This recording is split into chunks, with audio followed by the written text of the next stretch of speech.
I spent 12 years as a special agent, undercover operator with the Department of Homeland Security. Most of my time, 90% of that time, was spent investigating these cases, child crimes, child trafficking. And in fact, those numbers are correct. That are being, these are Department of Labor, UN, these are sources that, the best we have, that say that there's close to 6 million children or more who are forced into sex slavery, labor slavery, or organ harvesting. And I can attest that I have been involved in cases involving all three of those forms of slavery multiple times, and is a real thing. It's not even far from home. The United States is the #1 consumer year after year of child rape material. And oftentimes we're close to #1 in production. And it's a serious matter. The case, the story in Sound of Freedom kicks off with the rescue of a little boy at the port of entry at the southern border. That's a real story, a real boy that I was on that port of entry. I was 10 years on the southern border. So when you have 85,000 unaccompanied minors showing up in the last 2 years, being let into the country without the sponsor being vetted, DNA checked, background checked. I call it the economy of pedophilia. The United States, we're the demand. 85,000 children, thousands of them are under 5 years old, are let into the country. So we have a serious problem, and it's not being addressed as it should be. Hopefully, this film can do that. What has been your experience with regard to so-called mainstream media or legacy media coverage? How much attention has been paid to this? And if not much, why? And if reasonably, who and how? Well, I think not very much has been. Attention has been given by mainstream media. Oftentimes, it's more innocent than cynical, perhaps, where it's just, this is too dark. I don't want to expose our audience to this horrific thing. We film our operations. I mean, I'm going to post today another operation in West Africa of a baby factory. I mean, these are real cases where they've kidnapped women, as young as 13-year-olds and children, and they impregnate them, they rape them, and they make babies, and they take these babies and sell them for their organs, sell them for sex, sell them for satanic ritual abuse.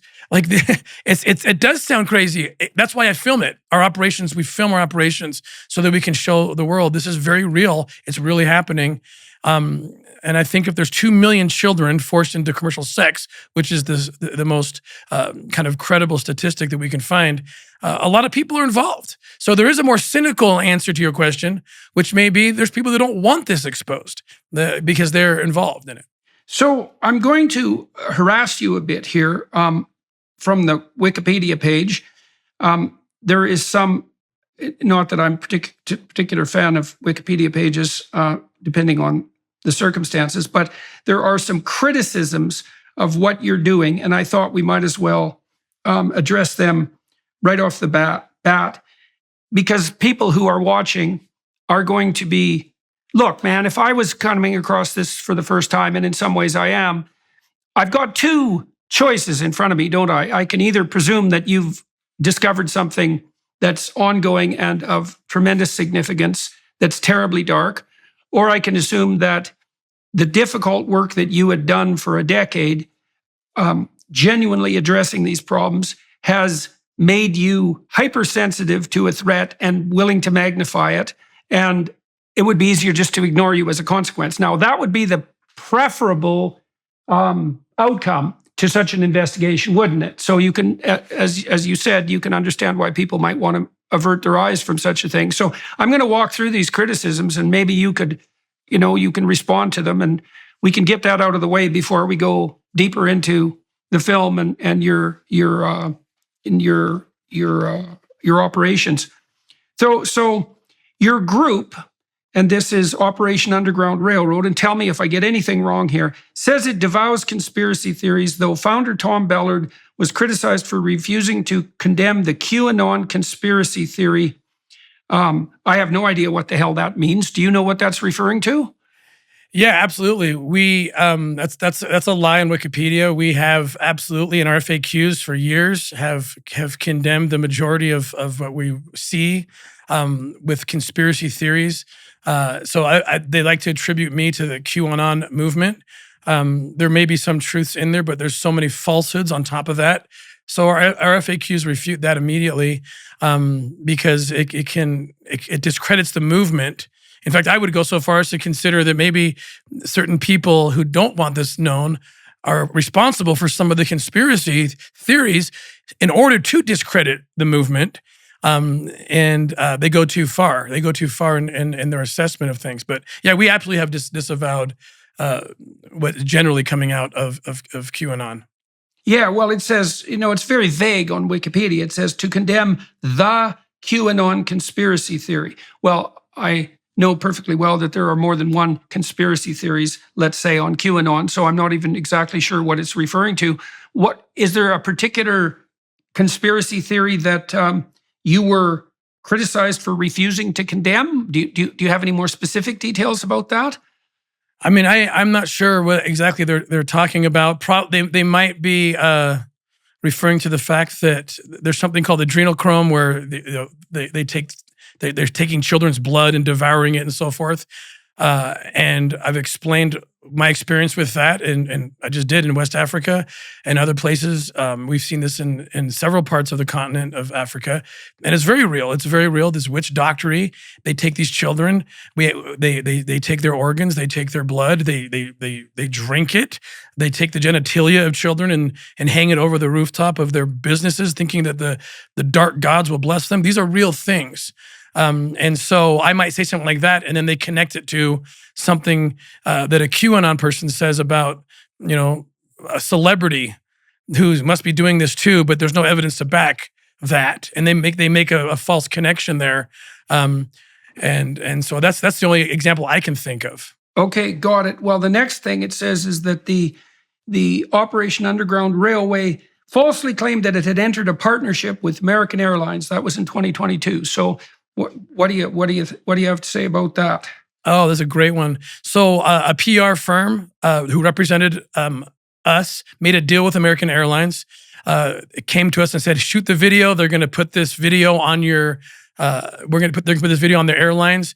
They shot the video of me. I just get a call from our PR company to put me in a studio. I give a video that I think I'm talking to the passengers for 1 month on American Airlines.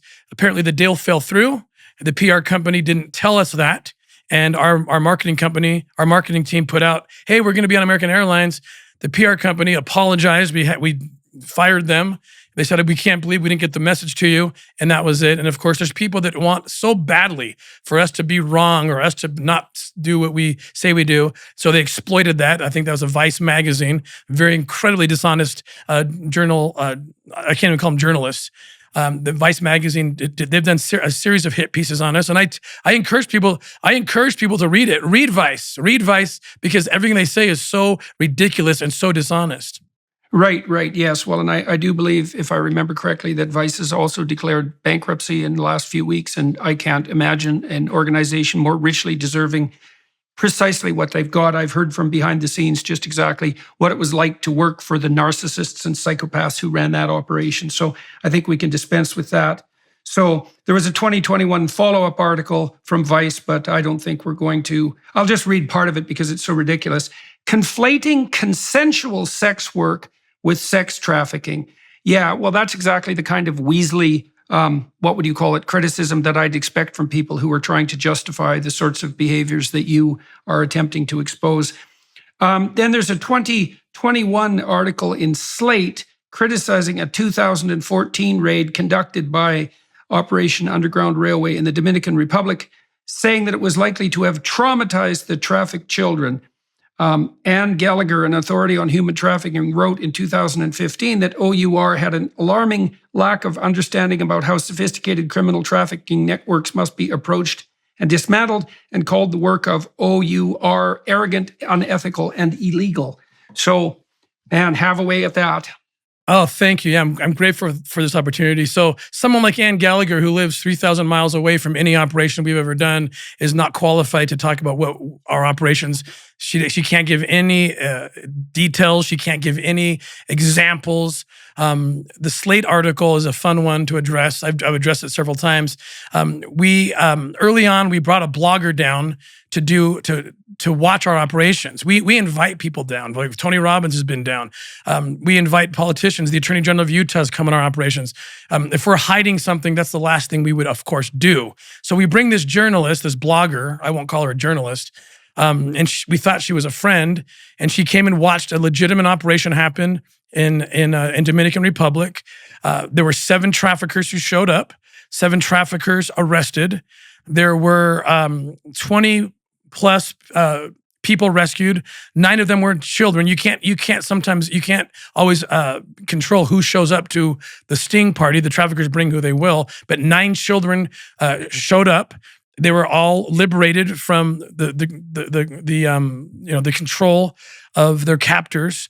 This blogger then wrote 2 glowing stories about it, that she witnessed this. She had very minimal exposure to the operation itself. She witnessed it. Some 7 years later, she decides to use it, in my opinion, to somehow increase her social media following as our foundation grew. And she writes a story that it's in Slate. Now, here's the key thing. 9 children rescued, and 9 children had 3 years of aftercare services in this operation provided by International Justice Mission, one of the top authorities in aftercare and fighting human trafficking. 7 traffickers were not only arrested, but all 7 were convicted. So she chose the wrong case to criticize. Now, tellingly, if anyone's going to write a story about that operation, good, bad, or otherwise, and they leave out the part that says 7 traffickers were arrested and 7 traffickers were convicted, and 9 children were liberated and had 3 years of aftercare to heal them. If you leave that part out, either you are extremely incompetent as a researcher and writer, or you're a liar. Either way, the story has 0 credibility on that fact alone. Because she doesn't even report on those two essential elements. All right. Well, we've hypothetically dispensed with Vice, which of course is it's pretty funny that that's what they named their organization as far as I'm concerned. And we'll leave the Slate issue aside. Jim, let me ask you a couple of questions, if you don't mind. Do you want to first of all tell people about your involvement with Angel Studios, a little bit about your career and why this particular movie, Sound of Freedom, it's opening in early July? Is it July? When does it come out? It comes out July 4th week, so next week. Next week it's out in theaters nationwide. So let me turn to Jim. Jim, can you hear me? Yes. All right. So yeah, do you want to detail out your association with Angel Studios? Tell everybody first who Angel Studios are, what they've done, and I've watched a lot of The Chosen, by the way, which I thought was extremely high quality. Do you tell us about the studio? Tell us about your involvement with them, about your career, and then about your attraction to this particular movie. Well, let's start with the movie first.